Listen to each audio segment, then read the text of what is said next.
My cool cousin wanted my money and my home. Hey everyone, my name is Jace, and I'm 28 years old. Today I want to share a story about my family. To put it mildly, they've never been great to me, and then suddenly they decided they had some kind of claim on me. This is the story of how I showed them the door. My grandmother, a truly kind soul, always said that I was the only one who truly understood her.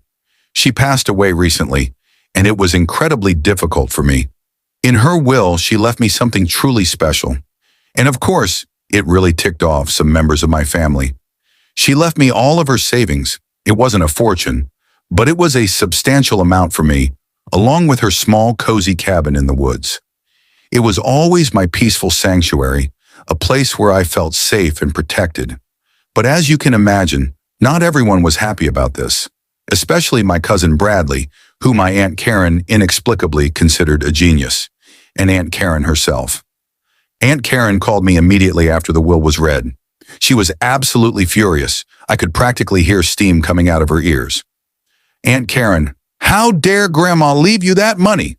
Bradley is the smartest one in our family. He desperately needs that money for his startup.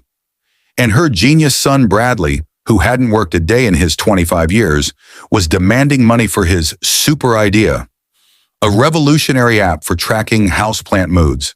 To put it mildly, it sounded pretty ridiculous. Of course, I refused. Grandma knew exactly what she was doing by leaving the money to me. Those funds were for my future, not for another one of Bradley's crazy schemes. But Aunt Karen always had a plan B, and this time it involved a family showdown right there in my quiet cabin. They showed up unannounced, the whole family, Aunt Karen, Uncle Dan, and of course, King Bradley himself. Aunt Karen immediately declared that the cabin was too big for just me, and Bradley desperately needed a creative space. So apparently they were moving in, and judging by the amount of their stuff, it looked like they were moving in permanently. I just stood there, staring at them.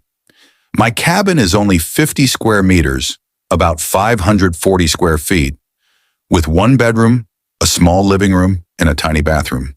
And they had brought, it seemed, all of their belongings. Bradley immediately started rearranging my living room into his brainstorming headquarters. This meant he just moved my furniture in ways that blocked the doorways or made them difficult to access. He tried to squeeze in his huge desk and chair, even though there was barely any room to breathe already. He even intended to set up an office in my tiny bathroom, claiming it had great acoustics. He tried to balance his laptop on the edge of the sink and spread his papers on the floor, where there was